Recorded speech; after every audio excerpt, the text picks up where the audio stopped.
All right, welcome to the final chapter, grade 9s, 11.1 through 11.3. Primarily, we deal with data analysis.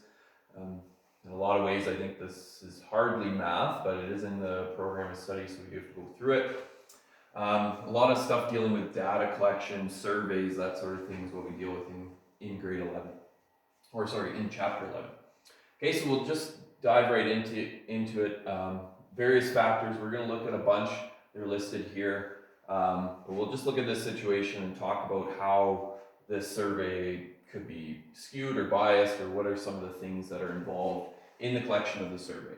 Okay, so a superfood employee provides samples of Bob Brat sausages for customers between 5 and 5:30. Some store employees asked customers the following question: did you buy Bob Brat sausages because they are delicious, quick to prepare, or both delicious and quick to prepare?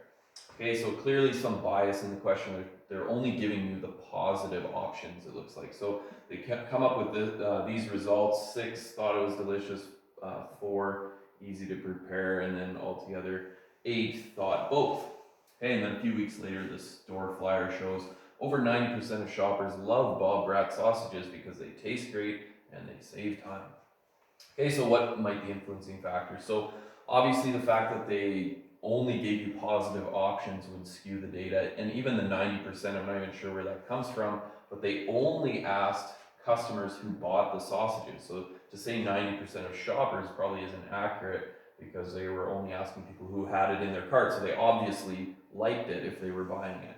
Right, so there's clearly a bias. That's one of the main influencing factors in the collection of data and surveys. Okay, we're going to look at a bunch, so I'll kind of go through them with an example. Bias we already talked about. Bias is kind of tied to the use of language as well as time and timing, and I'll kind of get into that in a minute. But bias, does the question show a preference for a specific product? So like the previous example, showing that Bob Brat sausages are awesome might be something like asking a question: who is your favorite teacher? Are you aware that Mr. P is the funniest, best, awesome teacher? Is he your favorite? Saying something like that, the bias might be warranted in that case, but it's still biased, right? So it's clearly showing, if you ask the question in that way, it's clearly showing that Mr. P is obviously your favorite, right? So that would be showing some sort of bias. It can appear in a bunch of different ways, so you'll be asked about whether something's biased or not in a bunch of the work as you work through this chapter. Bias often gets confused with use of language. Is the question presented in a way that people actually understand what's being asked? So sometimes the use of language could be maybe even accidental, sometimes even on purpose. So if you asked, is Mr. Q not a better teacher than Mr. P?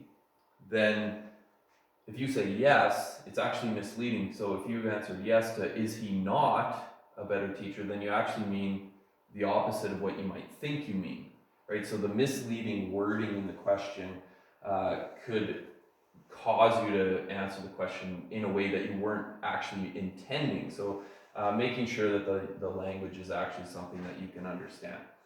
Okay. Use of language. So it can be tied to bias, because you might be using the language in a certain way to create a bias, but just try to identify that if a situation is more the use of language than it is bias, the influencing factor. Okay, same with timing. I'll jump to timing for a minute.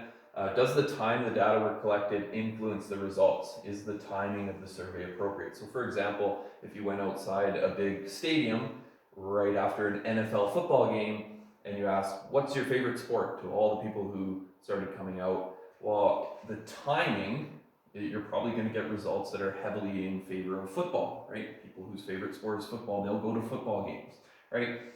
So the question isn't necessarily biased or wrong or anything, and you might even be able to use the same location. If you went to a stadium after a concert and you ask people their favorite sport, you're probably not going to necessarily get a bias, right? But time and timing, because of the timing of the survey, you're timing people as they're walking out, could create a bias. So these are 3 that are usually kind of tied together as a factor that influences the data.